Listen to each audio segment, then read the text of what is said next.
जरा स्किल दिखा दीजिए कि धोवत धोवत तुहरी मंदिरिया आज हथवा खियल होवा है तब नहीं काहे बाबा तब नहीं काहे बाबा दया तुहरा अइले होवा है तब नहीं काहे बाबा। आना है कैसे कि धोवत धोवत तुहरी मंदिरिया हथवा खियल होवा धोवत धोवत तुहरी मंदिरिया हथवा खियल होवा है तब नहीं काहे बाबा तब नहीं काहे बाबा दया तुहरा अइले होवा तब नहीं काहे बाबा दया तुहरा अइले होवा तब नहीं काहे बाबा। धोवत धोवत तुहरी मंदिरिया धोवत धोवत तुहरी मंदिरिया हथवा खियल होवा तब नहीं काहे मैया तब नहीं काहे बाबा दया तुहरा अइले होवा तब नहीं काहे बाबा दया तुहरा अइले होवा तब नहीं काहे बाबा।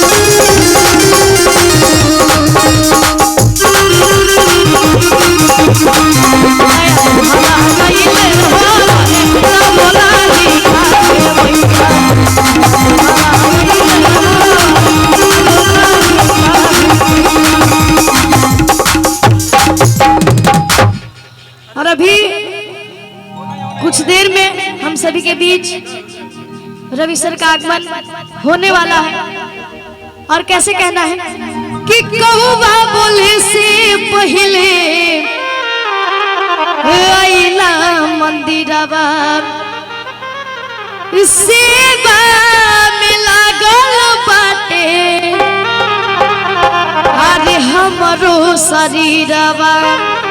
आना है कि कौवा बोले से पहले आइला मंदिरवा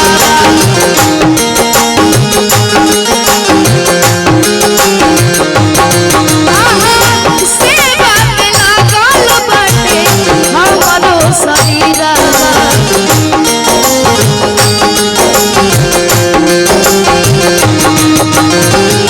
कौवा बोले से पहले आइला मंदिरवा सेवा में लागल बाटे हमरो शरीरवा।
सागर फिल्म्स और उजाला एंटरटेनमेंट को देखने को मिल जाएगा। तो आप सभी इन चैनल को अपना ज्यादा से ज्यादा आशीर्वाद दीजिए और अपना ज्यादा से ज्यादा कोई भी वीडियो आए तो उसे जरूर देखिए। और एक लाइन हम और कहना चाहेंगे, अभी हम गए थे जब बाबा गोरखनाथ के मंदिर में, तो वहाँ पे माता रानी का बहुत ही प्यारा एक मूर्त था, तो उनके लिए हम एक लाइन कहना चाहेंगे। कैसे भैया स्केल दिखा दीजिए जरा। कि माई के मंदिर मन भावना लागेला बड़े पावन हो, मैया तुहरा जैसन केहू नाम जरिया, तू हो ममता के सावना हो। आना है कि माई के मंदिर मन भावना लागेला बड़े पावना, लागेला बड़े पावना, मैया तुहरा जैसन केहू नाम जरिया, तू हो ममता के सावना हो, मैया तुहरा जैसन केहू नाम जरिया, तू हो ममता के सावना। माई के मंदिर मन भावना लागेला बड़े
रसियाई दा अरे लाले लाले नया नया कुर्ता रसियाई दा पापा जी से कही कुछ ना बनी लवाई दा अरे लाले लाले नया नया कुर्ता रसियाई दा पापा जी से कही कुछ ना बनी लवाई दा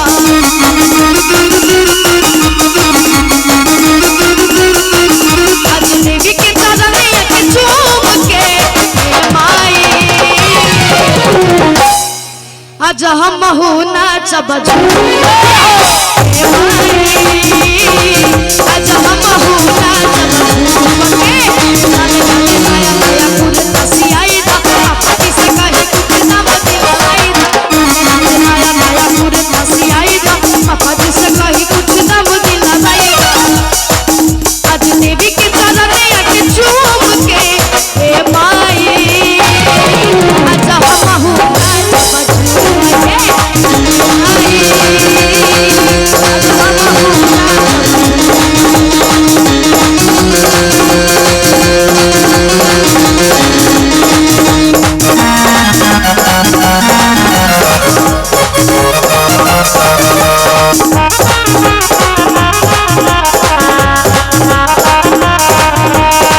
हे माई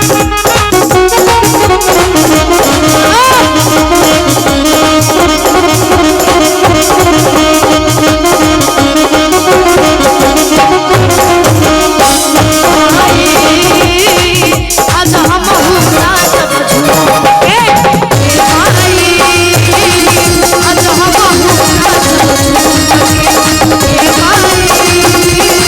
आज हम हो नाचब झूम के हे माई आज हम हो नाचब झूम के हे माई आज हम